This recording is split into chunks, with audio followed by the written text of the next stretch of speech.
Hey guys, welcome back. Tisha here, back with another segment of It's Getting Real. Go ahead and hit the like button and let me know down below once we get started if you've heard of this case before and what you think about it. So imagine deciding to make a better life for not just yourself, but for your family. So you want to see the world. You decide that the best way you can do that is by serving your country by fighting for it.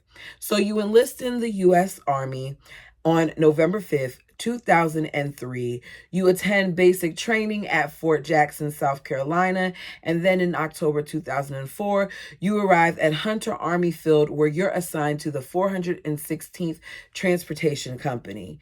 2 months later, you're deployed to Iraq for 12 months.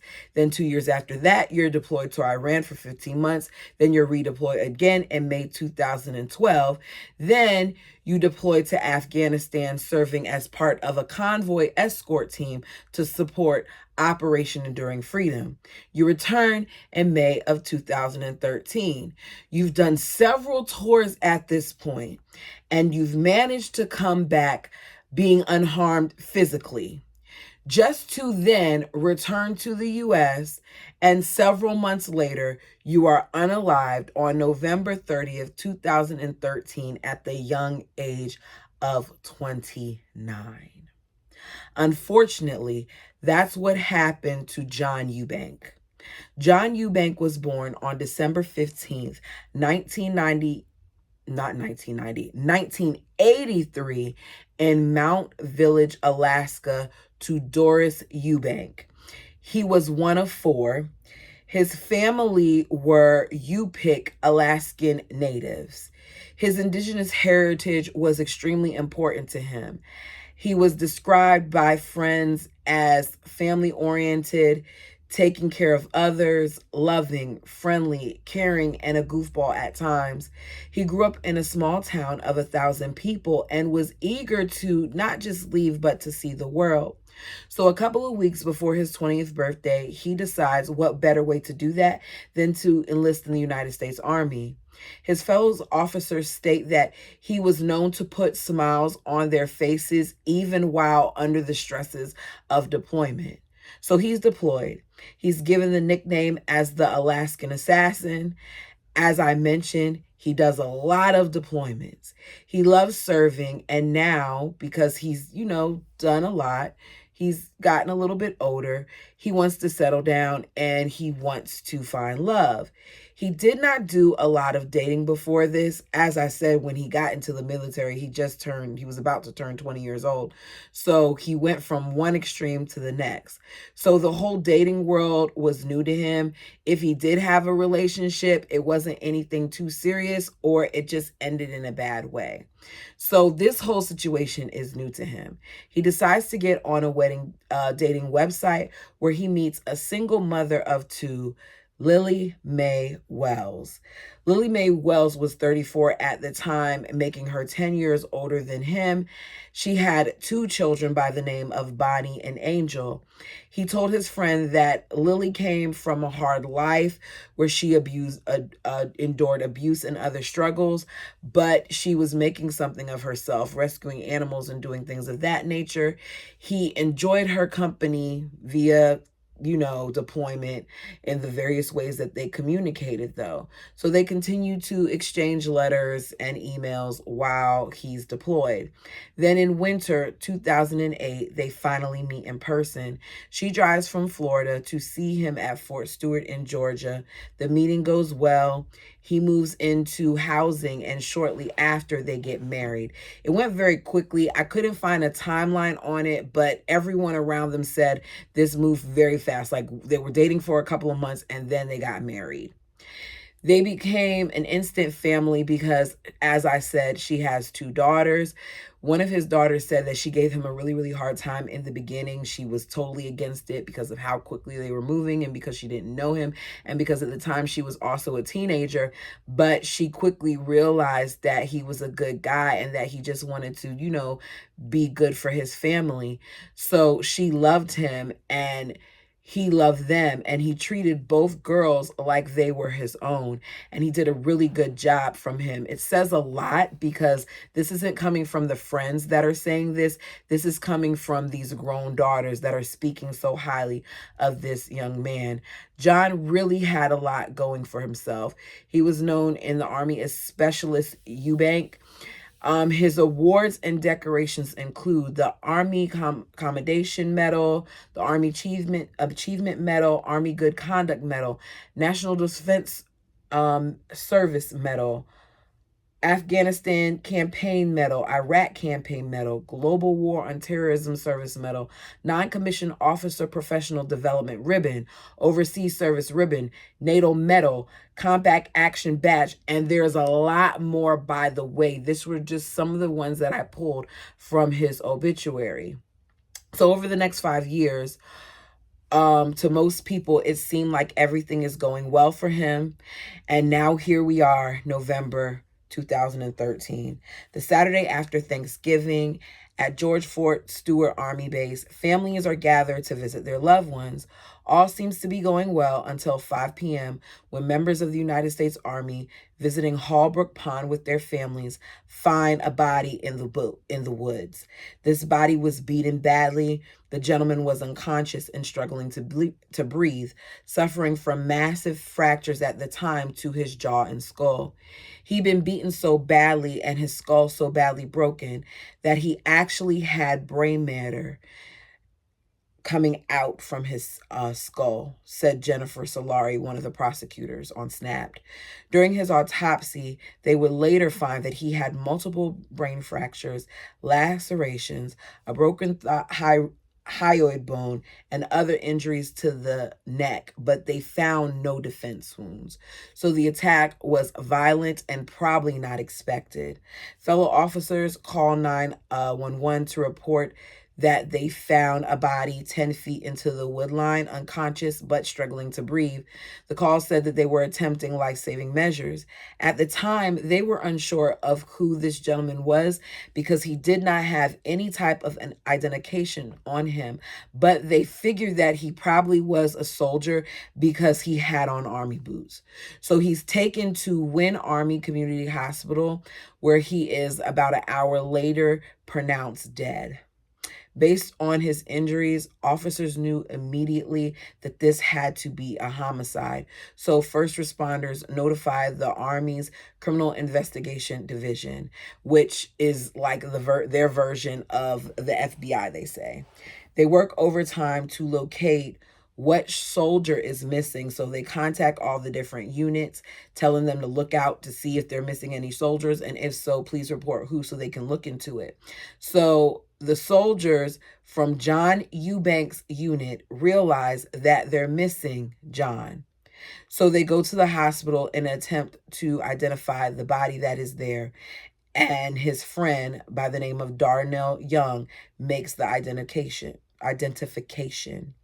He says when they pulled back the sheet, he saw that there were several injuries, but he could tell immediately that it was his friend John.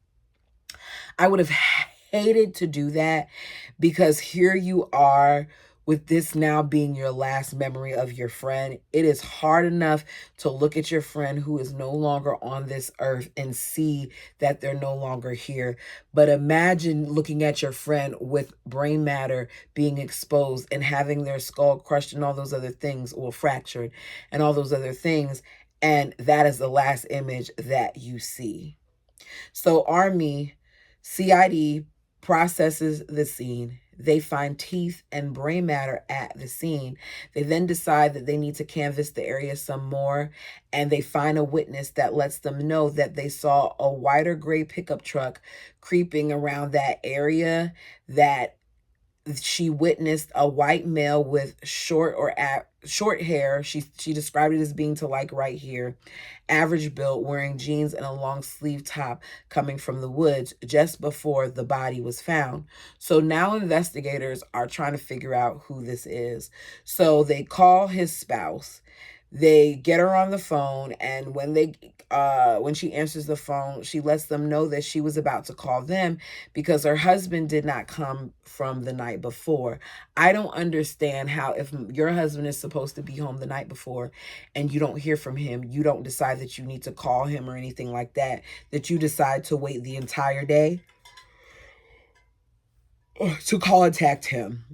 You need to make sure everything's okay, but you didn't, which is interesting. She tells them she hadn't seen him since the previous afternoon. So the sergeant says, did you file a missing report with, any agent or anything like that? And she says, no, I thought I had to wait, 24 hours. So she filed no report with the MPs at that point. So he decides she needs to come down. He doesn't tell her what he knows over the phone because he says, I'm not going to notify someone that there's a death over the phone. I felt like it would be better to have her come in, into the building to let her know it's okay. So she gets there. She's told that her husband is dead. Rather than asking what happened, she says over and over again, who would do this to him? That would not be my first question. Who would do this to him if you told me that my husband or my significant other was dead? You don't know how he passed. So how can you open your mouth to say who did this to him? What if he had a tragic fall or something like that? It just doesn't make sense that that was the first conclusion she jumped to. Her reaction was odd because no one informed her of the cause of death. She then describes to agents her marriage is happy, saying not only was he the provider, but he was also the father figure to her two daughters. She tells them that last time she saw her husband was on November 30th at 4:30 p.m., which is under an hour before he was discovered beaten in the woods. She says when she and her daughter, Angel Wells, were driving, they just dropped him off because he wanted to go animal tracking. Kind of weird to do, but whatever, we're going to leave it alone. He told her he would walk home. Now, if he was going animal tracking, I would think at some point that what if he got an animal or something? Wouldn't you need a vehicle? I don't think he would want to walk home with the carcass like, oh, here I go. I'm taking this animal home. She said while he was out there, he was texting her and he told her that we're having a good time. Officers are like, who is we? Because you said that he went out there alone. And she's like, oh, it's the deer. When I heard that, I said, the deer? Okay, already I'm not trusting this lady because you haven't even been gone from him for 30 minutes and he's texting you, telling you he's having a good time dancing around with what, deer? Like, it doesn't make sense. Detectives take note of that. And now they're interested in her cell phone. So they get a team to canvass the neighborhood as well as to look into the phone. The team decides that they're going to walk around in their area, look at things. And as they're doing this, they can't help but notice the vehicle that is parked in the Eubanks driveway, which is a silver truck. This truck meets the description of what witnesses said that they saw leaving the scene. Neighbors then tell them that they know of the family and that Lily is the one that drives the truck and that Lily's brother Carl is also in town. And that is a detail that she left out. So now I'm really side-eyeing her because why is it that you would not provide that information to detectives? Her daughter Bonnie said she doesn't understand why her uncle was in town because her uncle has a very bad history. But her mother told her that they were trying to rebuild their relationship. They're half siblings. And even though there have been struggles there, and he does have a criminal record, and he has been in and out of jail for years, that this is what they were trying to do. Her daughter describes him as off the wall. Investigators call Lily Mae out on it. And she tells investigators that, look, I forgot to tell you about my brother. I just took him, to the bus stop that evening. He's gone. Under further questioning, though, she later admits that she brought her brother a ticket to travel to Georgia for the holiday. She said that he had some type of criminal history that would prevent him from traveling outside of the state, and that's why she didn't tell them, according to Nicole Dolan, former U.S. Army CID agent. So now I'm like, okay, I want to know more because none of this is adding up. None of this makes sense. She then changes her story again, says that she dropped off both her husband and her brother off to the pond to go animal tracking, that her husband had a slingshot and her brother had a baseball bat in case they ran into hogs while they were animal tracking. I don't know why. If you want to look at animals, go to a zoo. She says she left them and she ran errands. And after her and her daughter finished running errands, that they returned to pick up the men. That is a lot to do if you said you last time you saw him was at 4:30.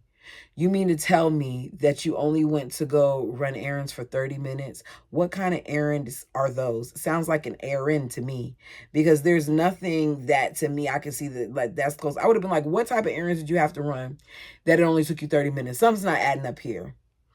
As they pulled around, she said they saw Carl up in the wood line with the baseball bat hitting something repeatedly. Carl comes out, gets in the car with them, well, the vehicle with them, and he's out of breath and he has blood on him, and the baseball bat had blood. That alone would have involved me getting out of the car, being terrified about what happened as to why you have this bat, and running, because why is it just you? Why isn't my man with you? I got to go check to make sure that my man is okay. She claimed her brother said that he was beating a boar that had attacked them, and that rather than running to the car or assisting with the boar, that John had run off like a little bee.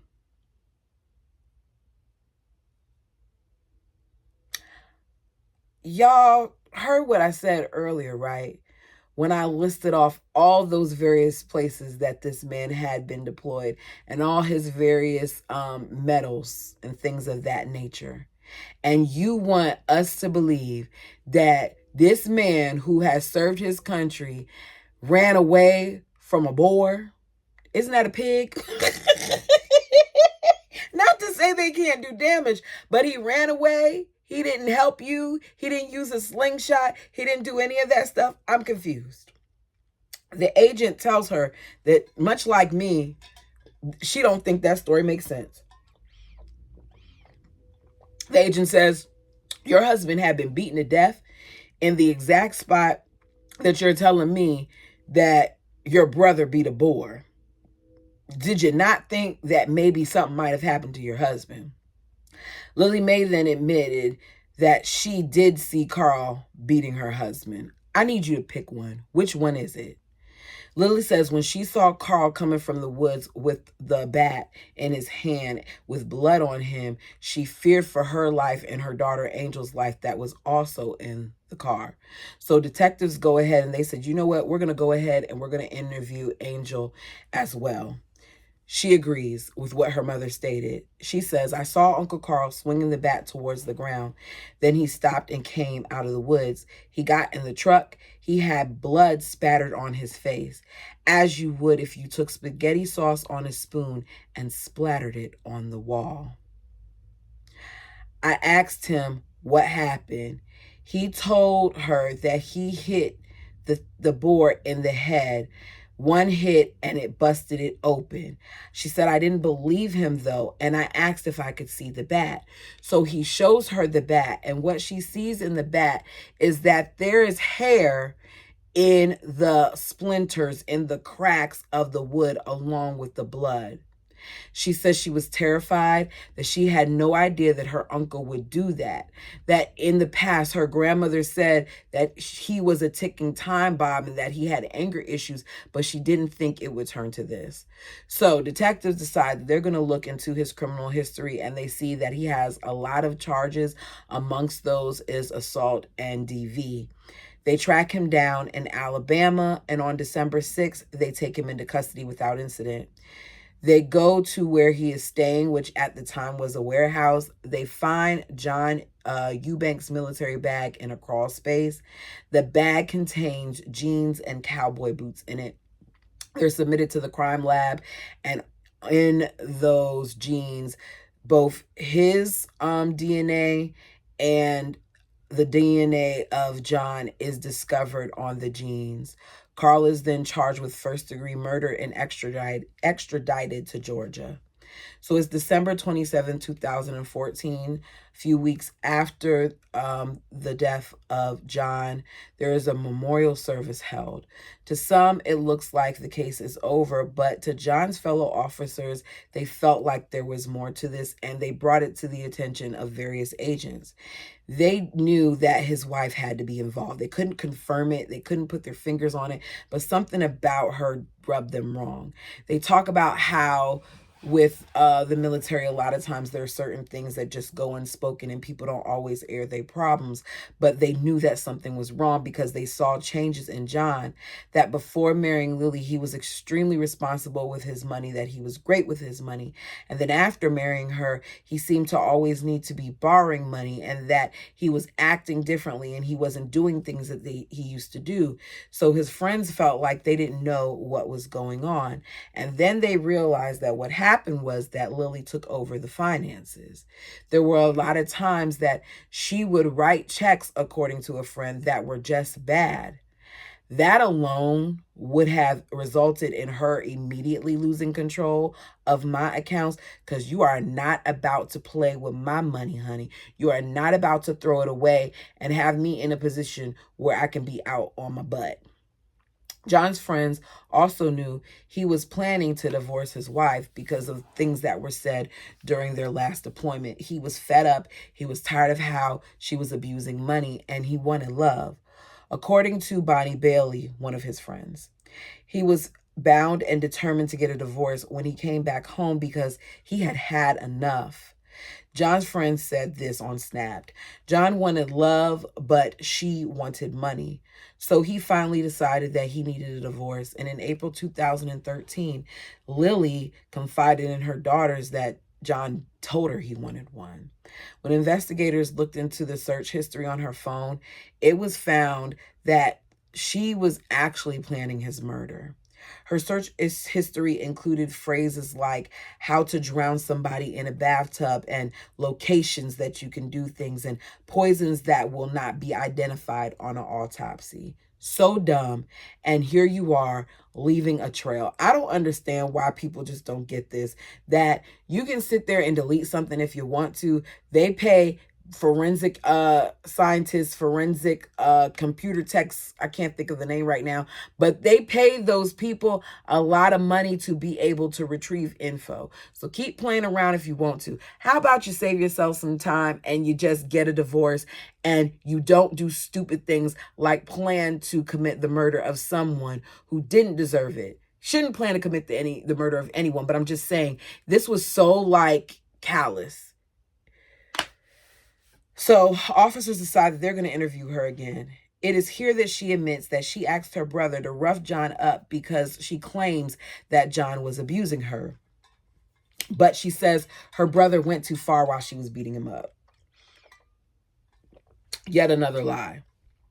So at this point, with him beating him up, she was afraid to say anything, because when he came back to the car and she realized something was really, really bad, she was afraid he would do something to them. So Carl is awaiting trial. He's in jail and he's not saying anything to police about what happened, but apparently he's talking to fellow inmates. Carl confesses to his inmates that he beated John Eubank to death for money. He tells them that he did this because his sister asked him to. Even goes as far as to letting him know the details of the money, that she was entitled to get $500,000 after this murder, giving him $160,000 of it, because being the beneficiary of John's serviceman group life insurance policy meant more to her than actually her husband's life. Later on in text conversations, law enforcement determined that Lily had attempted to poison John with castor beans baked into a cake. They found a text message of her calling them vanilla beans, but it was a code word for castor because apparently it's supposed to have some form of arsenic in it. even discussing at times taking a trip near water and drowning him because she didn't feel like John was a good swimmer. So she was charged with murder, conspiracy to commit murder, and murder for hire. Agents say, some of them, that she looked relieved after the charges, but how relieved can you be if you are a person with no heart? To me, she was doomed from the start and did a very sloppy job while committing this murder. Despite the charges, Lily still tried to act like she was innocent. She made it seem as if she didn't have anything to do with it, and that her brother is the one that demanded for her to do this, and her brother demanded for her to give the money. And at one point, her daughter didn't believe it, but as time went on, they had to face the reality that her mother had something, well, their mother had something to do with this, because you're sitting there saying that he demanded all of this stuff from you, but the evidence shows otherwise. The evidence says that you did this on your own, that you're the one who sought out your brother, paid for him to come out there, went as far as changing the name on the ticket to cover it up. You conspired. She even conspired to have her husband purchase the weapon that was later used to kill him, saying that they needed it for something else. Lily, still in jail, was playing games. She was determined to try to get out of the area that she was in because she didn't like her cell block. So she was doing things like faking sickness in jail to the point where they had to take her to the infirmary. And at times, once that stopped working, then she started acting catatonic, like she couldn't respond to them when they had to see her. And because of all of the things that she was done, she felt like her efforts were successful because they decided that she needed to have a psychological evaluation. Now, the evaluation was done and she was tested for all these various things, and it ended up backfiring. You can't claim insanity if they realize that you aren't insane. So what happens is, because they find nothing wrong with her, she can't plead insanity. She eventually, though, decides to plead guilty to conspiracy to commit murder, and she was sentenced to life in prison without the possibility of parole. According to one of the prosecutors, every emotion that Lily Eubank displayed was fake. All Lily Eubank cared about was nothing other than Lily Eubank. Carl Swain went to trial on March 2015, and he was also found guilty by a jury. He was sentenced to life in prison without the possibility of parole. And if we're being honest, that's what they all deserve. It doesn't make sense that this man who served his country, this man that was there for this woman, this man that took on these other children that were not his own, who loved them as his own, as the daughters say, who were there, he was there for those girls, comes back home from serving and is then unalived by someone who just cares about money. It's infuriating. It's not right. And what bothered me even more was that it seems like a lot of people didn't even know this.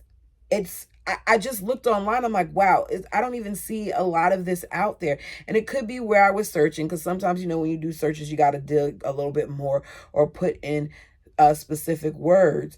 You are truly an evil person, Miss Eubank, Moore told the defendant after imposing his sentence. What you did in this case was an evil thing. The judge, who also presided over the trial of the brother and co-defendant, Carl Evan, said, as a result of her actions and those of her brother, one person is dead and two people will spend the remainder of their lives in prison. As part of his sentence, Morse must serve. Who is Moore? Sorry, y'all. I didn't click the wrong thing. Oh, no, I did click the right thing. Maybe I need to... The judge. Because, okay, let me go back. Lily Mae was sentenced to a mandatory life term during a brief appearance before the U.S. District Court of William T. Moore Jr. There's no parole in those sentences, all right? As part of his sentence, Moore said that you must serve a 5-year supervised release term if Lily Mae is ever released from prison. That's what threw me off, because I was like, I didn't see that part about her being released from prison. She should never be released from prison. Before the sentence was imposed, Eubank was in a court wheelchair, and she told them that I want to say how sorry I am for what I did. But how sorry was she really? Because you schemed to do this all for money, all for what? Is it really worth it? Really? I just hate that this had happened to him. I don't get it. At Eubank's plea hearing, it was outlined the facts that the government would have proven had the case gone to trial, including that Lily Bank, accompanied by her daughter, drove both men to the site of the slaying, then returned to pick up Swain and the bloody broken bat. So you allowed your child to be privy to a little bit of this and see that blood on that bat, knowing that. She told the judge that she didn't know for sure whether her husband was dead when she picked up her brother. It was partially my plan, but it wasn't planned to have my daughter with us when my brother killed my husband. And then she started breaking into sobs. Under her plea agreement, prosecutors dismissed 2 of the other counts, but the judge told the defendant those 2 dismissed counts could still factor into the advisory sentencing guidelines before him. Under that agreement, he Eubank waived her right to appeal the sentence. And that's it. I don't feel sorry for this lady. I don't care about her tears. Sorry, it was a little mumbo jumbled in the end. I had saw something that made me want to re-click that link because I just knew I missed a part. Because I was like, wait a second, I'm missing something here. But the point is that she did her little I'm sorry thing, and that's all she had to say when she's changed the life of, we're talking about, just those 3 people. No, how about the lives of all of his friends, of his siblings, of his mother who was so proud of him, of all these other people who preceded him in death. Anyways, thank you guys so much for listening. Let me know your thoughts down below. Sorry this was all over the place. I normally wouldn't even finish this, film this early, but I just happened to watch it and I was like, oh, you know what? Let me take notes. Hopefully his story gets out there more because it's sad.